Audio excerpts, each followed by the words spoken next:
100% your fault. If baseball practice is boring and you're losing kids because it isn't fun, that's 100% your fault. You're making soccer and lacrosse players or whatever they're going to do, car racing. I don't know what they're going to do, okay?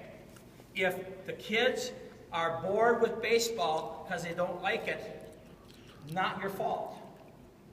Go do it, go play hockey, go play football. They might still blame you and say, well, it's because of playing time. They just didn't like it. I got mom all over me on that. Whatever. If it wasn't for me, her son would have never been there. But that's a whole other story. But of course, they don't believe that. But whatever. That's coaching. Okay. But if baseball practices are boring, it's 100% your fault. Hence, you need 2, 3, 4, 5 coaches. Okay. The more coaches that you can get, the better that you're going to have your practice be. Okay. I'm going to make a 1.5-hour practice plan for you. Okay.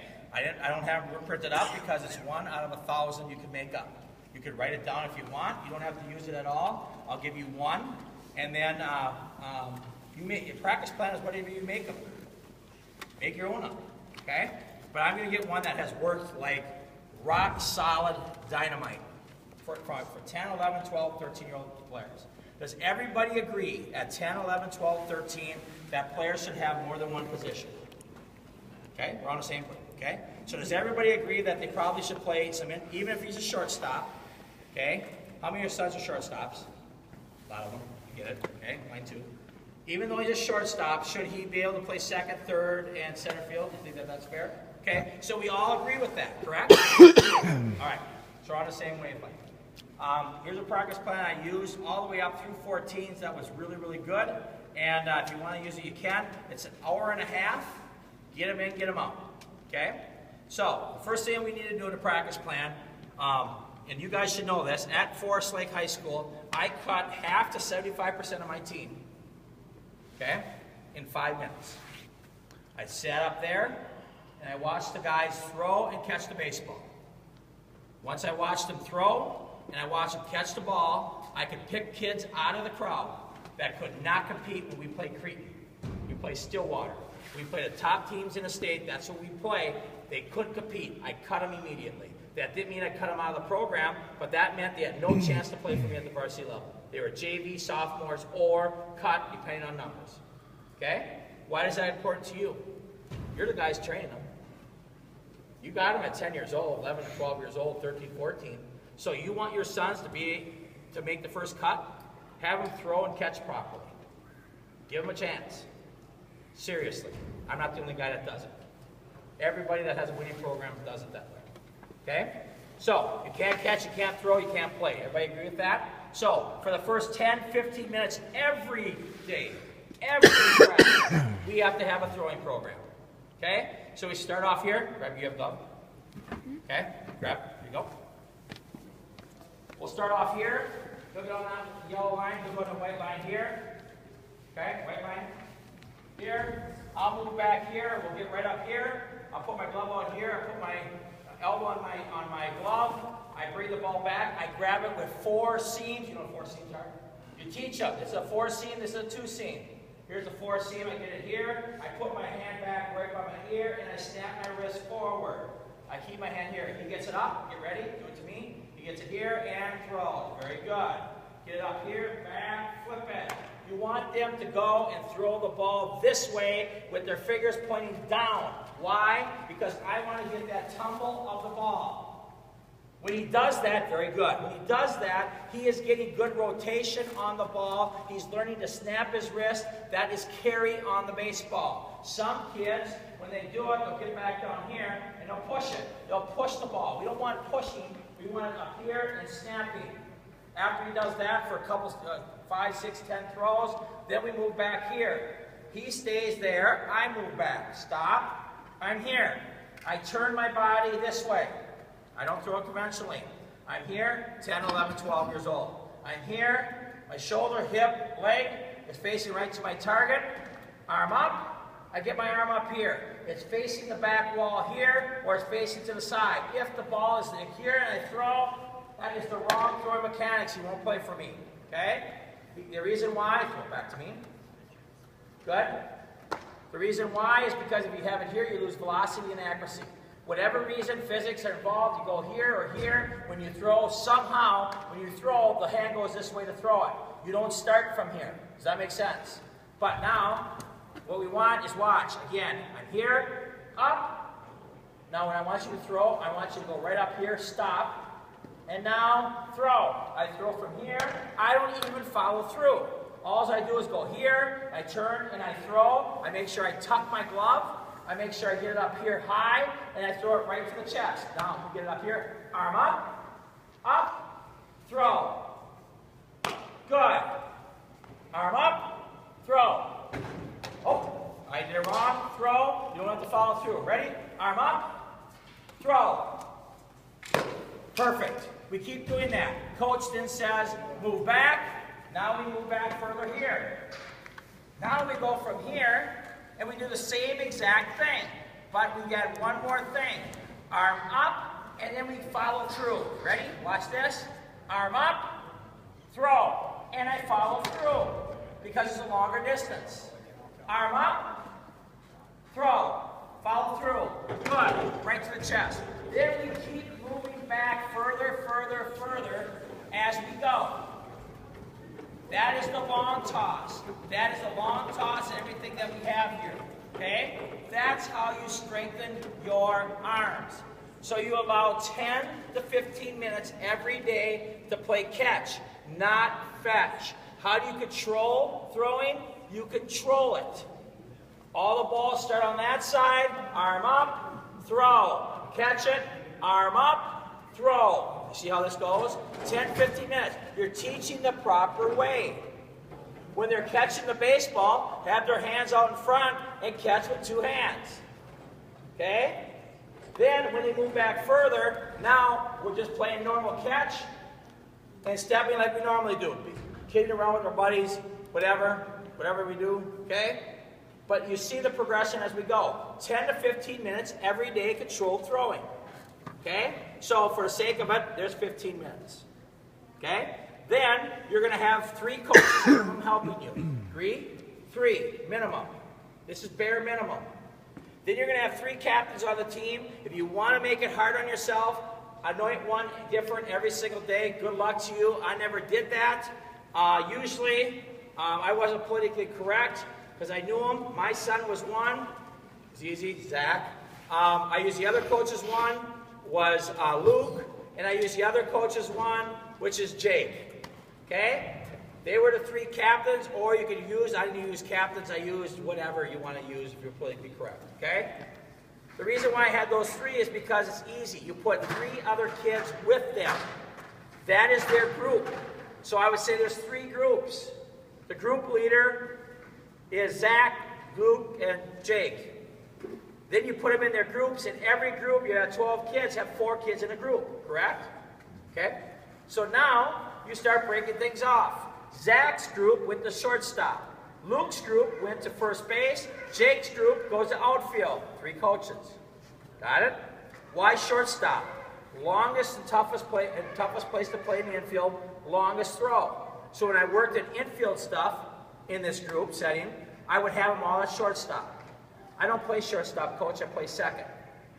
You know what? Deal with it. You're going to have to play shortstop here. This is the toughest spot. It helps with your arm strength. Usually they play second because they don't have the arm to play short. Okay? But it's a great spot to put everybody to play. Everybody agree with that?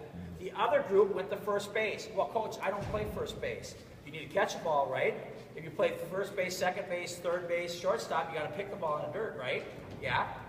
Work on catching the baseball, work on picking the ball. You have 3 different stations we put them in. The outfield station, for 10 minutes, stopwatch, go. They're doing outfield work, this group is doing infield work, and this group is catching the baseball. After 10 minutes, rotate. The first baseman with the outfield with the shortstop with the first base. 10 minutes, 10 minutes, 10 minutes. 30 minutes. We have 45 minutes. What have you done in 45 minutes? You've played catch the right way. You've taken fly balls, you've taken ground balls, and you've worked on catching the baseball at first base in 45 minutes. You've done it all.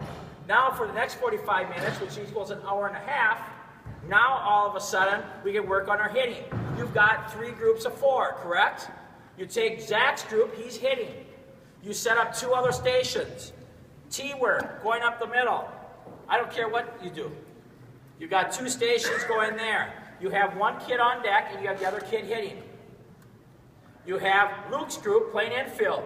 You need a third baseman, a shortstop, a second baseman, and a first baseman. There's 4. In the outfield, you've got right, center, and left. Well, what do we do with the 4th one? You put the catchers in those groups so they either can catch for you if you want them to catch, or you put them in pocket. So they can work on fly balls, you get the deal. Okay? So now you're having 2 kids working here, getting swings in. You got this guy on deck, you give the kid 2 bunts, and then let's say you take 10 to 15 swings. Okay? Once he's done, he goes back to a drill, the next kid goes up, this guy goes up to hit, this guy goes to be on deck, you see the progression. They all hit, but in that, you say, well, coach, you're only getting 12, 15 swings. No, they're not. They're getting 12, 15 swings live, but they're probably getting another 20, 30 while you're doing that because of stationary work. So they're probably getting close to 50 swings every time they're hitting. Well, what's the guys in the outfield and infield doing? Why you need coaches. One coach is working on the stuff over here to making sure everything's organized and you got the drills going, the kids are doing stuff.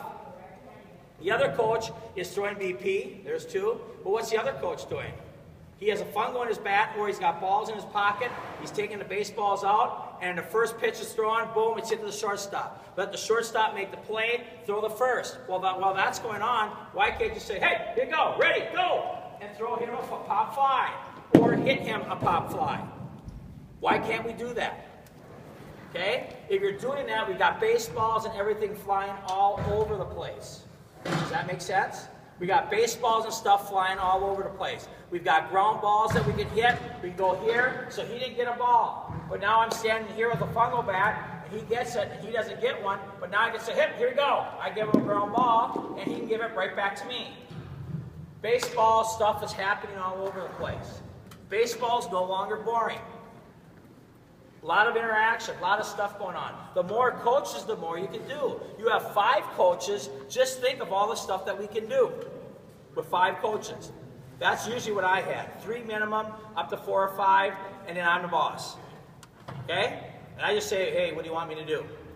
I tell them what they did, what they were supposed to do, and for some, you know what, one, you say, well, I really can't do anything. Can you go pick up a baseball? Yeah? So if the guy throws from short to first and he misses it, don't wait for the ball. Have that coach go get it and go to the next thing so we can keep the rotation going. So in 45 minutes, we've done everything. In the other 45 minutes of hitting, we've hit everybody. There's your hour-and-a-half practice.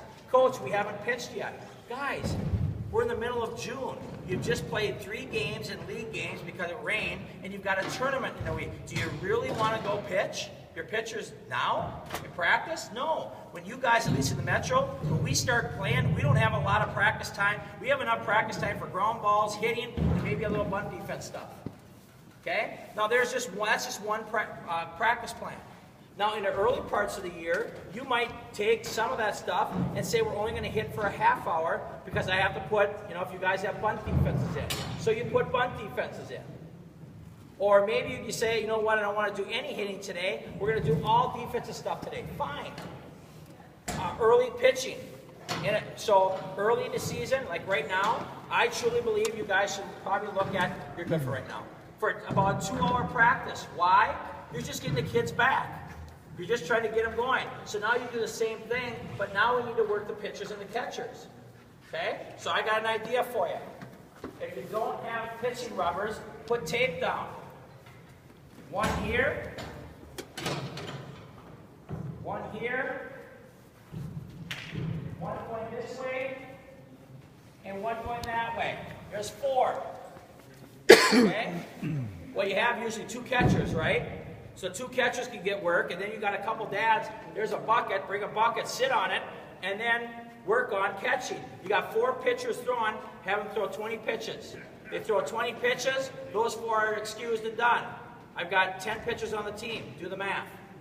If you do it quick, guys, and you use your head, you can do practice plans as long as they're in a practice plan very, very quickly. Does that make sense? Okay? If you can do those things, guys, you can get your practice in and out in a very short period of time. here's the key. Have a practice plan. Have it written down on what you want to do, and don't deviate. Have your iPhone after 10 minutes. Have a stopwatch in your pocket. Look at it. 10 minutes. Rotate. Keep it on time. Don't deviate. Sometimes you're going to get done with hitting, and you're going to have 10 minutes left of your hour-and-a-half practice. All right. Rather than quit early, how about we work on base running? How about we work on that? So when we're base running, how many of you guys believe when you're running bases and they're going from first to second or second to third, that they should hit the inside part of the base? How many believe that? Okay, here's a drill for you. Have them do it, and you have the coaches stand on the base and say, don't touch my feet. So now, in order to do it, they've got to cut their run off, and they have to hit the inside part of the plate. If they don't, they're going to run into you. Be creative on how you're doing it so you're teaching it properly. Okay? Going home to first, make sure when they're running, they hit the ball, take 3 steps, see where the ball's, oh, it's going to be caught. Now you want them to come here, and when you hit the base, just turn their head slightly. Not this way that much, just slightly, so if the ball hits them, and the guy misses it, it hits him in the head, in the helmet. Or, if the guy's reaching up the baseline like this, instead of taking it in the face, you at least have your head turned, so he hits in the helmet. Here's the other real reason. You hit the base and you see the ball go back here. Now, I don't need a base coach. I can run. How many times have you had it where the ball gets by and the kid gets here, go, and you're screaming, go, go. And he looks at you, what? And by the time he's going to go, you guys pick up the ball. If he can see the ball, he doesn't need you. That's the right way to teach the game. Well, coach, that's a very advanced way thing. Yes. That's what you teach. The kids that will get it. The kids that don't get it, they need to get it. Otherwise, they're going to, that's their problem. That's their problem. They're going to go to soccer. Okay? That's the way this is. All right? Teach the game the right way. Any questions on the practice plan? Anything on that? Okay? Fielding. A couple things on fielding. Remember, a lot of this training is on the fundamentals. I go a little bit deeper, obviously, with my guys, but I'm a very fundamental coach. If we do the fundamentals more than St. Thomas or Carleton or whoever we play in our league, we are going to win a lot of baseball games. Why? Because we'll all fundamental them to death. Okay? We'll all fundamental them. Because if we can out fundamental and on the scoreboard, we have less errors than they do, and we have as many hits, or we can square up the ball or do some situational hitting more than they did. If we can throw the ball over the plate more than they did, we're going to win the majority of games. In fact, this year, guys, we got no hit in a game and won 1-0. They had 6 hits, we had no hits, we won 1-0. Okay? Now that, as a baseball coach, turns me on, because here's the reason why. What a great win, and I can still get on my players. It's a win-win. Okay? So how it happened was, our pitchers pitched really well, but we played good defense, no errors. They give up a hit, we turn a double play, 6 hits they had, scattered, no runs. We come up, we can't hit, this guy doesn't throw very hard in our league. Honestly, he'd have been a below average pitcher, in my opinion, in our league. Okay? But how the heck did it happen? Well, we're not hitting him, but all of a sudden a pitch is thrown, and my guy lifts his arm up, and it hits right here. Boom. The umpire saw it, said, hit batsman. He goes, okay. And he runs to first base. We got a guy on first. We're not hitting. This is in the 6th inning, or 6th inning. So I said, screw it. I might as well do something. So I stole the guy. My guy gets a great jump. He steals the base. He takes out the second baseman. The second baseman misses the ball. He takes third. My next guy hits on the outside part, hits the ball to the right fielder. Right fielder catches the play at the plate, safe. We win 1-0. No hit. We out fundamental them on everything but the hits on the board. Still won the game. We didn't need the hit. Now, that's once in a lifetime, guys. I get that. You know, if you're no hit, you're going to lose. All right? But that was once in a lifetime. But the point is, you want to out fundamental your guys. So in fielding and stuff that we do a lot of basic stuff. But believe this or not, anybody here a Sano? Kid from the Twins? The big prospect's got a Tommy John thing. Supposed to be, Miguel Cabrera possibly. That'd be awesome, wouldn't it? We'll see. Okay? He's out and he's working with Tom Kelly. Okay? I'm not kidding you. Here's what they worked on. This is Major League Baseball. This is our top prospect. Miguel Sano was out there, and Kelly was about this far. And here's what he was doing. Got the ball, and he threw it back. All he was working on was this. Right, left, the ball comes to him, he's working on this. Flip him back the ball. So literally, you're Tom Kelly, he'd show me the ball, right, left, and he flipped it back. And he kept going back and forth. That's it. That's what they worked on for 5 minutes. Okay, Paul. All right. And he went and did whatever he did. The point is, it was strategic. They wanted to get his footwork right. So he doesn't have to hit them 50,000-mile-an-hour ground balls. He just worked on footwork drills to get his footwork right, because he knew if his footwork was right and his glove position was right, he'd be okay. But your footwork's screwed up, you don't have your hands in the right spot, you don't have a chance. Get it? So it doesn't have to be spectacular. So we work a lot on just little stuff, even going on our knees and being here, and work on fielding ground balls out in front of us here. A lot of kids want to field the ball back here. That's a no-no in baseball. You want to field the ball out in front of you. So get your hands out and do it out in front. Or do short hops. Most ground balls that you get, even a short hop, everybody thinks it's a line drive that just happened. Oh, man, what a play. No, most balls that do this end up, oh, come back, end up being a short hop. Bounce, bounce, and then they got to go here. So work on those things. Work on it right here and moving it here, or coming through the ball. Here, coming through. Soft hands, soft hands. You can do that right on the knees. You can do drills like that. Or you just take a ball and you have a partner. Hustle up, hustle up. Okay? Get on that yellow line.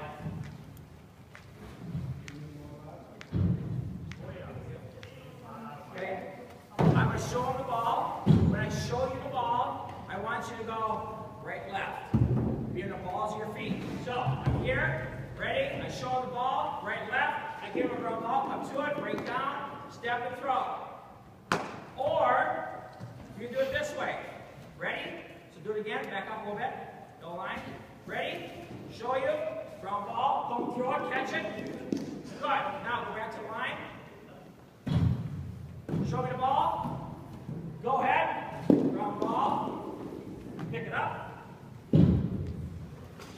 Ready? Ground ball. Okay, get back. Don't throw it, just hold it. Back there. Show me the ball. Right, left. Now I come to it. Back and forth with a partner. Just working on footwork and ground balls. Now, you saw two different spots. When I rolled him the ground ball, what did he do? Exactly what I expected. He went right, left. He wasn't sure, so he moved. And also the ball was hit. He went right to the ball. Stopped. Broke down. Picked it up. And went back to line. I, on the other hand, did it different.